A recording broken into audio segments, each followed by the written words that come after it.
Welcome to the Intention Now podcast, where we talk to successful business people and provide quality content and business mindset and a path on how to succeed. We're honored to have an extraordinary guest that embodies the spirit of service and leadership, retired Marine Infantry Major Scott Huesing, author and entrepreneur. Excuse me. Scott's career is nothing short of remarkable. Over 24 years of dedicated service, both enlisted and commissioned, has participated in 10 deployments, conducting operations in over 60 countries worldwide, from the sands of Iraq to the mountains of Afghanistan and even the Horn of Africa. He planned and led hundreds of combat missions in some of the most challenging conditions imaginable. Scott, welcome to the show. Hey, thanks for having me on, Dave. Appreciate it. Absolutely. Did I miss anything on your intro? No, but less me, more you. That's what I always say. So we're happy to be here. Happy to be here. It's an honor to have you here. Thank you so much. Just wanted to start off with a few questions about the Marine Corps. Where did you grow up and how did you decide to join the Corps? Well, like many who get sucked into the pipeline of military recruiting, I grew up, I was born and raised just north of where you're at in Waukegan, Illinois. Not a great student, barely squeaked out of high school with a stellar 1.24 GPA. I was, most accounts a pretty bad kid, fighting, drinking underage, racing my motorcycle, running from the cops, getting caught by the cops. And then my buddy calls me and I pick up the phone and he says, "You'll never guess what I did today." I said, "What?" He said, "I joined the Marines. You got to meet these guys." So I go down to the recruiting station, and you've been there. Everybody that's been in the military knows they've got uniforms and the medals, and man, they talk a good game. These Marine Corps recruiters, they're the best salesmen. And I thought to myself, man, I have never met a bigger group of risk takers than these guys. And as a young kid at 18, who had led a pretty high risk lifestyle in my teen years, it seemed like a natural fit. So I enlisted, went to Desert Shield, Desert Storm, and then I realized the value of higher education. I hung up my rifle, drilled in Waukegan, Illinois, right next to the projects with weapons company 224 as a machine gunner while I was going to Illinois State. And I got my degree in 3 years with a much more respectable GPA. And I say that because that's kind of a testament to what military service does for young, wayward souls like me and others who really seek that type of regiment and discipline. And, I graduated in 3 years with a 3.0, working full time. And, it really is a testament to what military service does for young people and being able to give back, and then ready to continue on with a federal career with I believe is the U.S. Marshal Service. And there was a hiring freeze, but then this young sergeant calls me and he says, "We can offer you a boat space at Officer Candidate School in January if you're interested." And it was a natural fit for me. So just like everything in the military, those young, hard charging non-commissioned officers just make things happen. And some 15 years later, that is what propelled me into Ramadi, Iraq, as a captain and a company commander, where my story picks up with Echo and Ramadi. Yeah, that's awesome. I want to talk more about your book. I think I mentioned to you, I'm almost halfway done reading it, which is incredible. I encourage everybody to read it. It's on Scott's background there. There's some great stories, which I'm going to ask him about here in a few minutes. And I was the same way with high school, by the way, Scott. School was not my thing. Joined the Marine Corps out of 17, and after you get the discipline, I went to school as well. So it's amazing, like you said. I think that's a great path for a lot of people that are not sure what they want to do in their lives, right? I think it worked out great for both of us. So what years did you actually serve?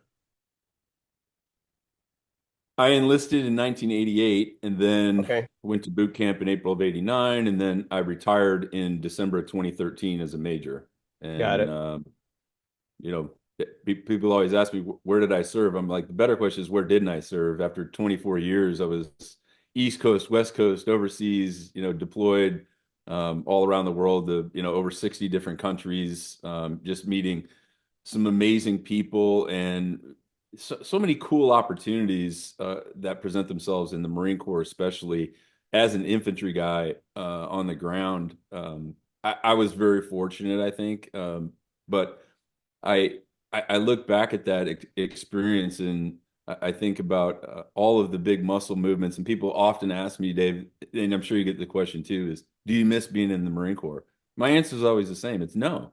I don't miss it. I miss the people, but I'm still very connected to our veteran community, active duty units through associations and memberships and doing what I do. But I do kind of miss the big, the enormity of it all, the shipping and the aircraft and Yeah. splashing, amphibious assault craft in the middle of the ocean to 7 different countries in the middle of the night. Like you don't get that in the civilian sector. There's no replicating that. But I think that looking back at the connections that I made, and you feel so insulated in the Marine Corps, and you think you'll never have that type of brotherhood or sisterhood anywhere else, but I found through my job now and what I love to do is by connecting with groups so far outside of the military, I found that there are so many people out there in America that love to not only hear the stories of those who serve and sacrifice, but they're just amazing people that really conceptually have no idea what we do in the military, none whatsoever. And what they've done is extend my network to such a degree from places I go and speak at publicly, privately. I mean, they've just really brought so much into my life. It's been very, very rewarding. That's awesome. Yeah, I love what you mentioned because I think a lot of veterans are still stuck in what they did before, right? And I love that you've actually wrote about it. Here's my story, but I'm moving forward and doing other things. So It's everything. In the military, especially the Marine Corps, we preach that we have this meritocracy, this great meritocracy is like, but it's not really meritocracy. You've got these guys, officers and enlisted is like you do your time, you do your coursework, and then you expect to get promoted. And I always told guys is like, you're not due for anything. You're not, I'm going to promote you on what you're capable of doing in the future, not what you've done. right. And that kind of hits guys in the head like a hammer sometimes. Like, what do you mean? I'm due to get promoted to sergeant. I'm like, no, you're not. Not unless I say you are, because it's a people business in the military too. So yeah, will they get promoted? Probably, unless they did something really stupid, or they were, derelict in their performance. But in the civilian life, and especially what I do now, is like, yeah, I get it. Like people always want to talk about, the book and the writing and the combat stories, but it's hard for me to shift gears sometimes. And I love that you mentioned this. That's what I did. That it's a very important part of my life, but that's what I did. What I'm doing now and what I'm doing in the next 5 years, I think is just as important as what you do in the military. And when guys can't let go of that, I think they really struggle to find a new identity. Yes. You don't have to hit the delete key on being a Marine and take all the stuff and the medals and throw it in the garbage can to reinvent yourself. You just don't have to do that. You just have to apply the same fundamentals of leadership, team building, overcoming adversity, and persistence that is ingrained in us from day one. That's really what has kept me, moving forward and getting out of bed every morning and leading 2,500 Marines and sailors, in a foreign country and doing that is honestly, Dave, it's a lot easier than leading this guy right here every day. Get him out of bed, We're our go toughest write, challenge. Yeah. answer emails, do everything I need to do, get to the dentist, without having someone to tell me. Right. So Right. Absolutely. it's different, but it's still a challenge. And I think, like you mentioned, one thing that actually humbled me a lot when I got onto the corporate world, right? I was doing technology sales, and even if I had a huge month the month before, guess what? The next month you're back at zero. So it's like, all right, this really keeps me humble. It's like, doesn't matter what you did the month before. And that's what we learned in the Marine Corps, adapt and overcome, right? So that's one of the main principles. And I love that about you. I could tell you're really humble and giving. So that's awesome, Scott. What was the biggest difference between boot camp and OCS for you? Boot camp is uh, a building up process where they just strip you down to nothing.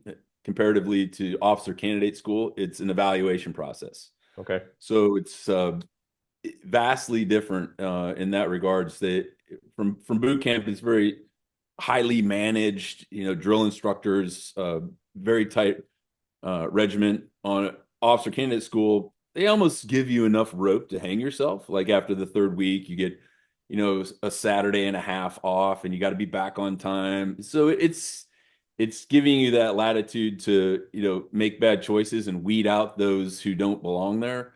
And then it's also run mostly by the candidates in that environment at officer candidate school. Is they hold all the billets of responsibility. So the sergeant instructors can look at those candidates and say, yeah, this guy has the minimum potential to lead Marines, period. That's it. And, that that area of evaluation, it's a pretty fine line. Like that's not a broad spectrum that they look at. It's like if you fall in or out of one of those areas, like you're gone. And the attrition rate is much higher at officer candidate school comparatively than it is boot camp, because they'll recycle guys in boot camp because it's a numbers game, because Right. that's how the total force structure is set up within the military.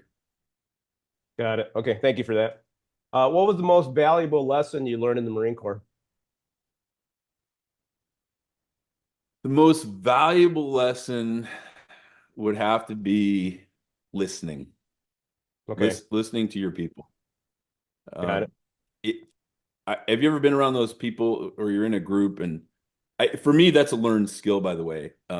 Listening, being an active listener. But you're ever in that group and you see the one guy or the one gal, she's on the fringes, just really quiet, this really taking it all in, Yes. and I see those people now and I'm like, man, I wish I could be more like that. I wish I had been more like that, where I would have listened more. And trust me, it's not lost on me either that, I'm a guy that barfed his life into 300 pages at Barnes and Noble and on Amazon. And I speak publicly and I do a lot of interviews, but I do that because I feel very grateful that I have the capacity to do that, because not everybody can share those important stories about what the military does, what you need to do when you get out of the military. And, I'm not saying I'm the on a stage as the gold standard of being a veteran advocate. I'm not. I'm just very fortunate that I have a lot of people that I surround myself with that have platforms like yours, Dave, that really share important messages where we can promulgate that in the hopes that it'll help one person today, maybe five tomorrow. We'll never know. We'll never get some feedback and say, hey, that podcast really helped me, or that was good advice. Maybe it will. Maybe 10 years from now, you'll be like, I watched your show one time, Dave, and it really resonated with me. And now I'm, the manager of this company, or whatever the case may be. So I think Yeah, I it's remember you important. talking a little bit about a story like that where I think it was you made a phone call and the mother called you back many years later. So, right. Yeah, I mean, I've had a lot of situations, and when we're talking about the book, it's like obviously making phone calls to the, mothers of Marines I lost was very important to me, and I think that the families that supported us while we fought, obviously the young Marines and soldiers and sailors that I was surrounded by, took care of each other better than anything I'd ever experienced in my life. And they took care of me, obviously, or I wouldn't be sitting here today. But I've managed to maintain those relationships some almost, 18 years later. It's Wow. hard to believe time goes so fast, but we've also been in a position where sometimes I'll get an email or something from a total stranger in West Virginia who, read something or experienced something that was impactful to them, and they share that. And I'd be a liar if I said it didn't feel good. I Right. think it's human nature. It's like when you receive that kind of validation, it does feel good. But you don't expect it. You don't start out a project like, writing a story like we did about a very important piece of history in hopes that you're going to get all this response back. Like that's not the was not the goal when I wrote the book 7 years ago or 8 years ago. But you know, over that time period is countless people that have just popped out of the woodwork. It really validates a lot of reasons why you share, Right, why you become a exactly. storyteller, because And it's it's kind of like important. what I'm doing this here for, right? Like if we could touch one person and help them succeed or overcome any kind of challenge, right? That's what we're supposed to do is help people get ahead and serve, right? So, and I saw that you were doing that a lot in your book. So, what was the biggest challenge you faced in the Marine Corps? Um, I think the biggest challenge for me was I think doing self-assessment, like Okay, because because of the organization, we're a pretty A-type organization. We eat our own for breakfast if they don't pack the gear, and doing a self-assessment and understanding more about yourself. I think that's probably not a failure on my part. I think it's more a subject of wisdom, and that's what you gain over years with age, experience. Then comes the wisdom, so you get a little bit brighter, you get a little smarter, but you also get a little slower. right, So you can't have the total package. It's like getting out of bed, my Achilles, in the morning, and my back. But being in the military it's a young man's game. right, But I think when I talk to guys who are on active duty, is you shouldn't be ashamed of doing that self-assessment and really being critical of yourself, because it's hard to do because you're surrounded by so many other people who are criticizing you, constantly trying to make you better. I think you have to know who you are as an individual. And I think part of the reason I led the way I did was not just because I was an enlisted. Being enlisted didn't make me a better officer. It just right. gave me a better perspective More of how awareness. valuable the young Marines' time is, and to listen to them. Um, so I think that being an officer is a responsibility. And if I had to go back, I would go back to what we talked about earlier. It's like I'd be a better listener. Period. Got it. Okay, perfect. Did you face any challenges with PTSD or TBI after getting out or during? And if you did, how did you overcome them? Well, yes. The accumulation of trauma uh, is not something that veterans own. It's not something that cops own. Everybody has trauma in their life, and I'm Yes. very cognizant of that fact because I, it's something I've been dealing with, and I've lost dozens of Marines to suicide. I've worked in the nonprofit space for 8 years straight, and I just recently took a break, just trying to combat Marines and soldiers from killing themselves. Like I just can't do the math because that that affliction, when people reach that point of desperation to kill themselves, is something it doesn't discriminate. Age, rank, race, gender. I just can't do the math. But at the end of the day, we try and be there for the families who are left behind in this wake of tragedies. So that post-traumatic stress, I think, affects everybody. And for me, I use this jam analogy. It's like a jar of jam, like in combat, and it's messy, man, but you got to put it somewhere, and all this trauma, and you put it in there, and you close the lid, and you put it on a shelf, and you lock the closet door and the pantry, and you hope it's safe in there. But in everybody's life, the ground will shake eventually, and if that jar falls off and breaks and smashes, it oozes under the door. You're forced to go unlock it and deal with the mess and clean it up. And hopefully you have some support there with you. I think that veterans now in this day have a lot more resources through nonprofits. The VA has gotten better, not the best, but it's gotten better at dealing with these issues. So everybody deals with it in a different way. My concern right now is I'm still tied to the active duty component in a lot of ways. Um, all of my peers who are now colonels and generals and senior enlisted sergeants major, and I don't think they've unpacked any of that Right. No. trauma. Yeah. So, it's very important that we're talking to these guys. Like, once they do, we don't want to see another tidal wave of suicide break against the peer. That's not what we want. So I think we've put ourselves in a little bit better position, but I just I read an amazing book from a really good friend of mine. It hasn't been published yet, but he talks in depth about his philosophy of lack of traumatic stress disorder. And I write about that in my book too, is it's really the absence of that friction that a lot of people deal with, is not being at that speed constantly and having all of those inputs. It's the lack of traumatic stress that I think a lot of veterans, especially guys who were in a very small percentage who were in combat, in extensive firefights, doing and seeing so many bad things for an extended period of time at these very high periods of intensity, that once that's removed, myself included, you don't always deal with it in the right ways, and you battle through it, and if you're aware of it, I think there's hope that you can become better. Yeah, that's awesome, Scott. Yeah, I was just had a guest on. I can't remember. It was a couple of podcasts ago. He was mentioning if you're a police officer and you wind up killing someone, you have time off, you have counseling, right? And in the Marine Corps, you just got to keep going. So, did you go through any kind of counseling, or did you do anything for yourself that you could talk to the audience to maybe give some guidance? No, I didn't do counseling. I Okay. went through a whole period of self-destructive behavior like a lot of guys do. And Okay.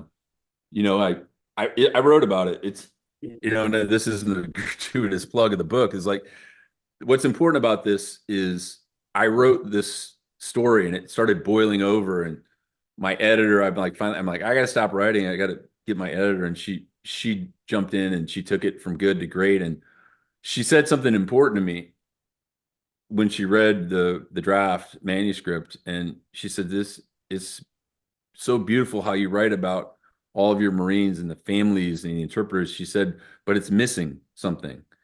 And she said, it's missing you. It's like you're not writing about yourself. You're not sharing enough. And as an artist and as a writer, and even as a leader, after I had pulled, hundreds of interviews and hours of people's lives, to make sure the book was accurate, they gave a lot of themselves. And so I really decided I have to share and really pick open the scab and bleed a little bit, to really, do that. And honestly, that's a tough thing to do, to expose yourself and to really be vulnerable. That's something they don't teach us Correct. in the schools professional warriors attend. Be vulnerable. No, that's not in our ethos. Right. But when you get to a certain point, especially when I wrote this story, I thought it was important. And then through all that, again, I was lucky to be surrounded by some great people and do some self-assessment and get better and move past all that and recover. Recovery is I'm not saying I'm an addict. I'm not. But I know a lot of addicts, substance abuse, alcohol abuse. Recovery is a lifelong thing. Right. And when you're dealing with trauma, you're dealing with all these events and that are compounded and compartmentalized for 25 years in my case. um, Recovery, I think, is a lifelong thing, but it's also goes back to just being resilient, being persistent in everything you do, and having your own discipline in your life every day, that keeps you motivated. Awesome, awesome. Yeah, I can't wait to get to that chapter. I'm on chapter 18 right now, so getting there. So I encourage everyone to get this book. It's been a while since I read a book, and I can't put it down. So I've been listening to it every day, so which is awesome. All right, let's. How did you develop the mindset needed for success in your career? Was it influenced by your family, Marine Corps? I think we talked a little bit about that already, but Yeah, I would say transitioning into the private sector is, It wasn't difficult for me. And, we go back to being an officer and enlisted. We were having that discussion is one of the things too is I never let the Marine Corps really define me as a person. Like it was a big part of who I am, Right. but I was always very comfortable being able to shift gears, Dave, from being militant or being civil and understanding that what we do in this microcosm, within, this half of 1% of the, 330 million people that live in this country, it's unique. But I didn't lose sight of why we were doing it from the bigger perspective.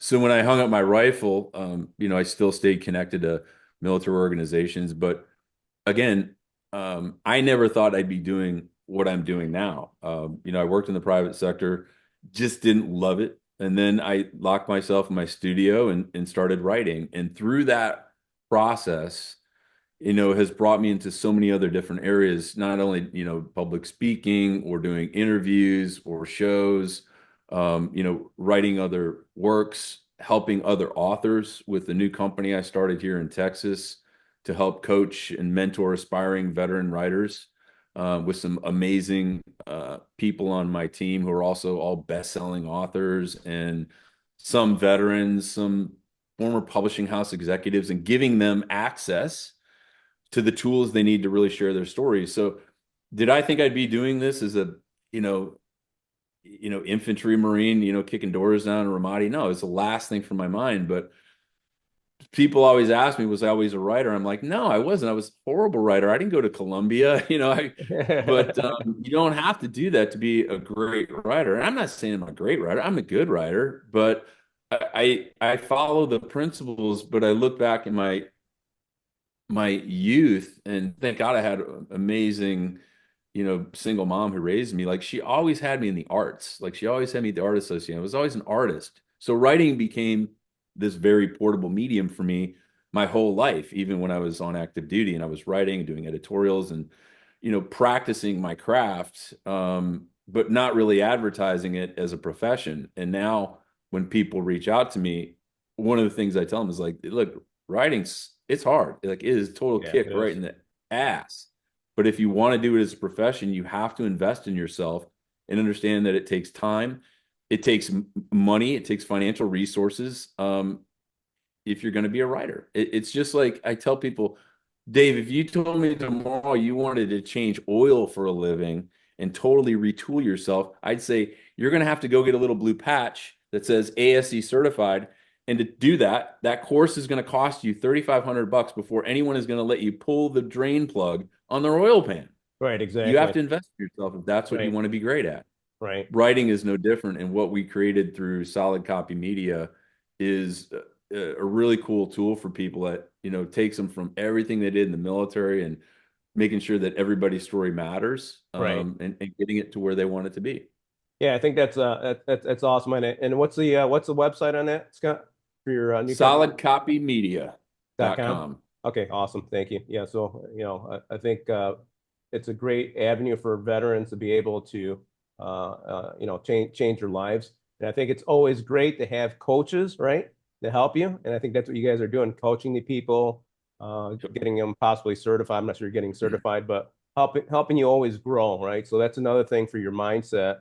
Always remember that you want to get better, whether it's reading books, being around the right people, having the right coaches. So I definitely encourage you guys, if you're looking to become a writer or co-write, reach out to Scott for that. And let's take a look here. Where do we leave off here? Line set. Okay, so let's talk a little bit about your book. There was a lot of great stories. One that captivated me was you being on the tank under fire. Can you share one story that sticks out to you the most? Well, there's a lot of great stories. What's interesting too is when you're writing,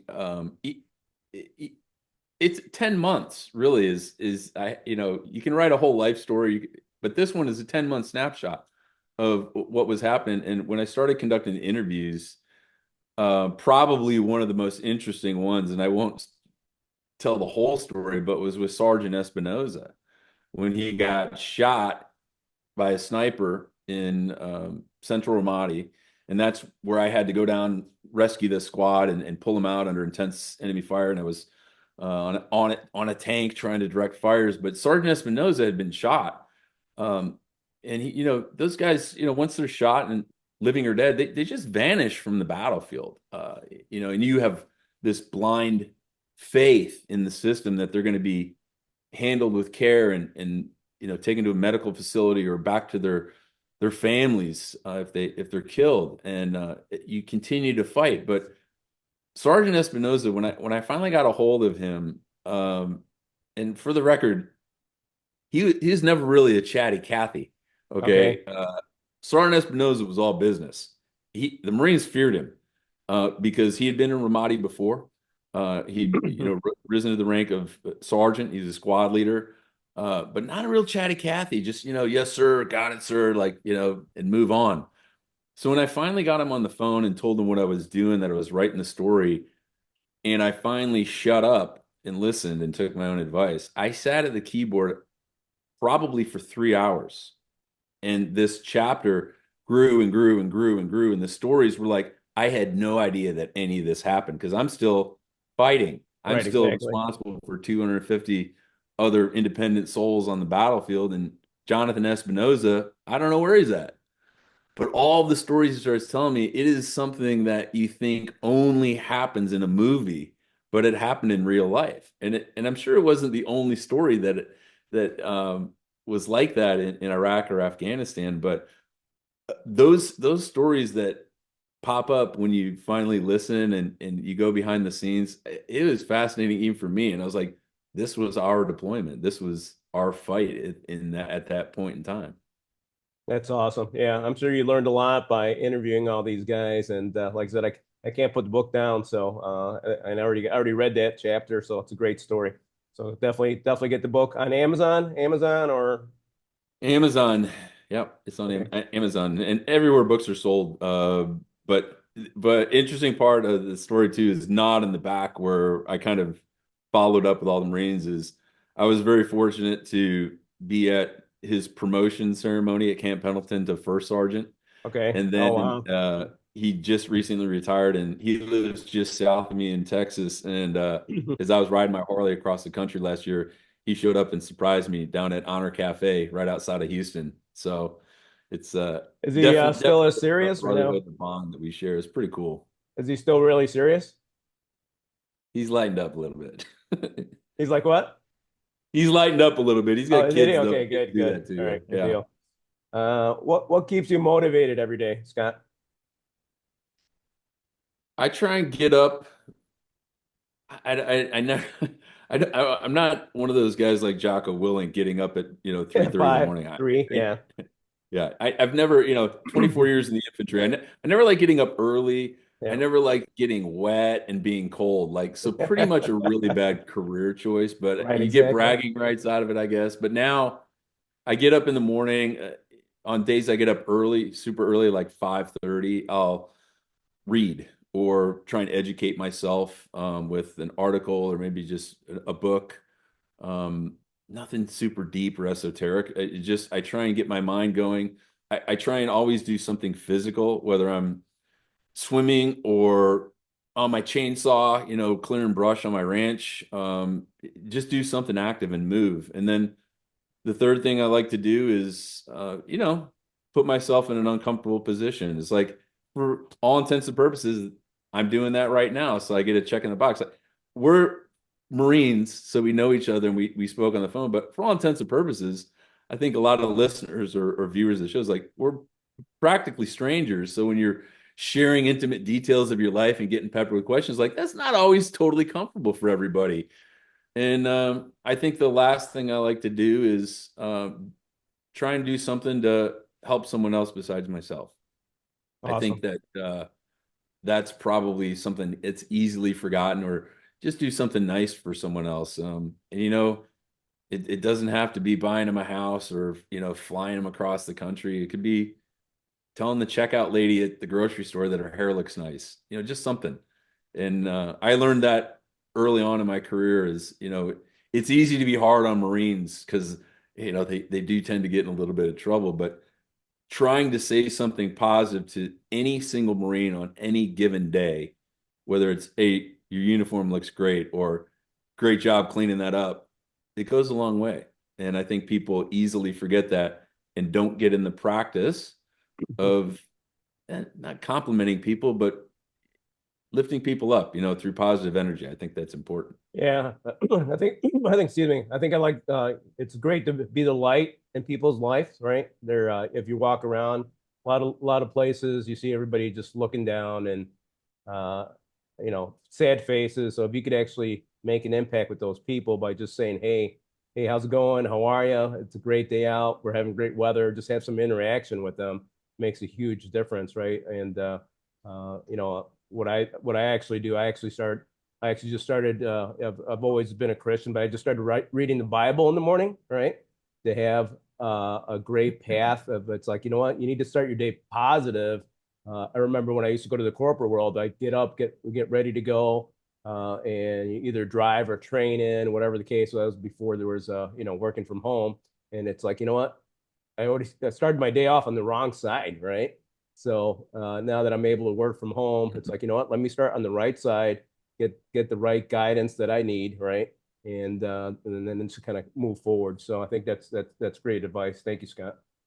Uh, did you have any faith that contributed to your success at all? Oh, 100%. I was brought up in Christian faith. I was Episcopalian. Okay. So it's, for those that don't know, it's kind of like Catholicism light. It's like all the religion and half the guilt. Through the whole Saint Order of Vincent, my whole, upbringing, and then when I enlisted, and then when I went to college, that afforded me an opportunity to see a lot of different cultures, a lot of different religions, to study philosophies of religions, and understand that your faith in a higher power, in God or in Jesus or Buddha or Allah, it it's something that's very personal. And it's maybe in my respect, something that I don't subscribe to from an organized standpoint. Like, there's a building that you go to and you have this connection with everybody. I think that through everything I've experienced in my life to this point, and all the people I've met, is a lot of my faith now is in people. That people have different beliefs and different religions that they practice, and I respect that.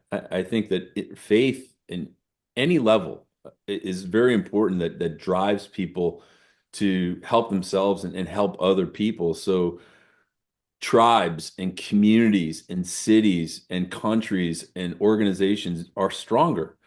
They're stronger through their faith and their belief in each other, that they're going to be there to support them through good and bad. And I think that that was really imbued in me in the infantry, especially, that your life is in each other's hands on every single second of every single day. When you're fighting day in and day out, it's not necessarily a game of winning or losing, but survival. And Yeah. that's life. There's survival in every aspect of life, whether you're getting in and out of the shower, or you're in a firefight in, Ramadi, Iraq, or flying a plane, or driving your car to the grocery store. It's survival. But being supported and surrounded by people who believe in you and believe in something bigger than themselves is really important. Yeah, and it's something important you said. Don't always make it about yourself, right? Because I think a lot of people, it's like, hey, I need to make sure I'm happy. I need to make sure I'm doing great. That's fine, but try to help others first, right? Try to help others first, and then and obviously you need to be positive and believe in yourself. But our mission is here to help others. So, if you were 17 today, what type of path would you take? Do you think, with the knowledge, Same path. with same Same path? path. Awesome. No regrets. Okay. Awesome. What are some key leadership traits that you observed from successful leaders?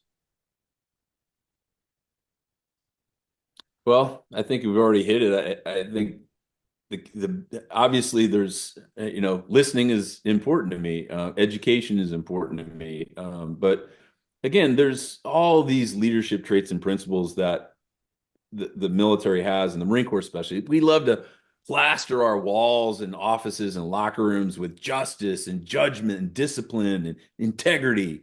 Like those are all great, the 14 leadership traits and principles. I'm not saying don't subscribe to them, but the ones that they don't teach you, again, in the schools we attend as professional warriors, are those traits that people need to read in between the lines, Dave, like love and compassion and understanding. I think that any leader I've been surrounded by, and any positive influence I've had, has been being able to apply those leadership traits and principles. And those, again, they don't teach you those, because those things like love and compassion and caring and understanding, those are words synonymous with softness in the Marine Corps, or being weak, but they're not. Those are some of the greatest things that leaders can understand, combined with all the other leadership traits and principles in their education and experience, and surrounding themselves with other great leaders.